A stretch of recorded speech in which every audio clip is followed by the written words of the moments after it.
Hello दोस्तों, कैसे हो आप लोग। उम्मीद है कि अच्छे होंगे। तो आज की वीडियो में हम लोग पढ़ने वाले हैं डॉक्टर हजारी प्रसाद द्विवेदी का, जो कि क्लास 12th का एक बहुत ही मोस्ट इम्पॉर्टेंट ये जीवन परिचय है। तो चलिए बिना देरी किए हुए इसे शुरू करते हैं, लेकिन उससे पहले आप लोग हमारे वीडियो को लाइक कर दीजिएगा और चैनल को भी सब्सक्राइब कर दीजिएगा। तो चलिए शुरू करते हैं। आचार्य हजारी प्रसाद द्विवेदी का जन्म बलिया जिले के दुबे का छपरा नामक गांव में हुआ था।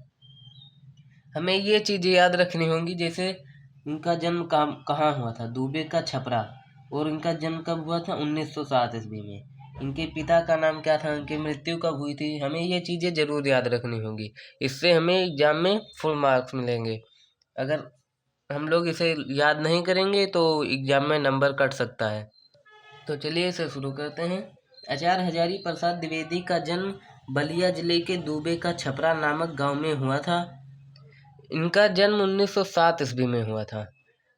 इन्होंने बचपन से ही संस्कृत पढ़ना शुरू कर दिया था। प्रसाद जी का बचपन से ही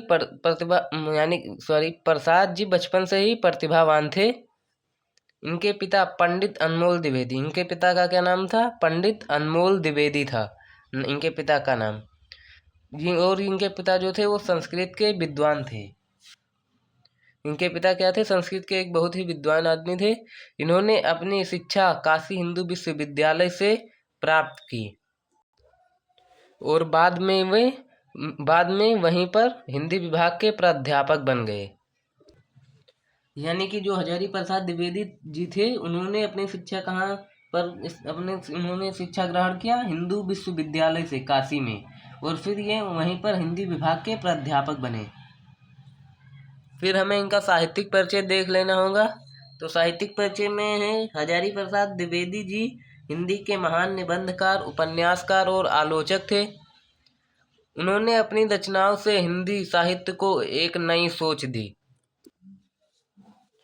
उनके लेखकों में भारतीय संस्कृति, इतिहास, धर्म और मानवता की गहरी झलक मिलती है। इनकी भाषा जो थी वो सरल, प्रभावकारी और ज्ञान से भरपूर होती थी। जो हजारी प्रसाद द्विवेदी जी की लैंग्वेज होती थी, भाषा होती थी, वो बहुत ही सरल और प्रभावकारी और ज्ञान से भरपूर होती थी। इन्होंने आधुनिक युग में प्राचीन भारतीय परंपराओं को नए रूप में प्रस्तुत किया। फिर हमें लिखना होगा, वह न केवल एक लेखक थे बल्कि एक महान चिंतक भी थे।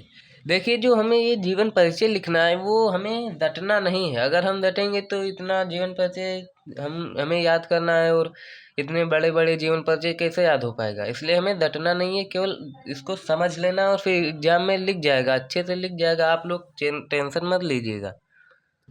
और हमें इनके थोड़ा सा साहित्यिक परिचय और भी लिख लेना होगा, जैसे कि सन 1959 में उन्हें प्रसिद्ध रचना, उनकी जो प्रसिद्ध रचना आलोचना की पहली किताब के लिए सन 1959 में उन्हें प्रसिद्ध रचना आलोचना, यानी कि उनकी जो एक बहुत प्रसिद्ध रचना थी उसका क्या नाम था, आलोचना। उसकी पहली किताब के लिए साहित्य अकादमी पुरस्कार मिला।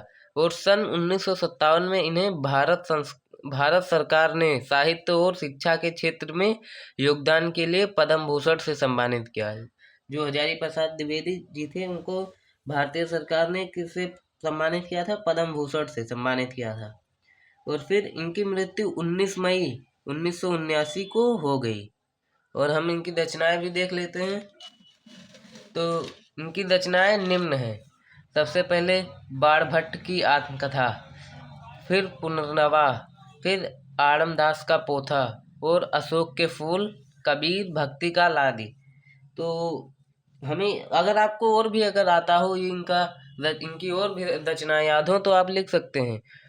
तो उम्मीद करते हैं आपको ये वीडियो अच्छी लगी होगी, तो और आपने चैनल को लाइक और सब्सक्राइब भी कर दिया होगा। तो मिलते हैं नेक्स्ट वीडियो में, तब तक के लिए जय हिंद, जय भारत।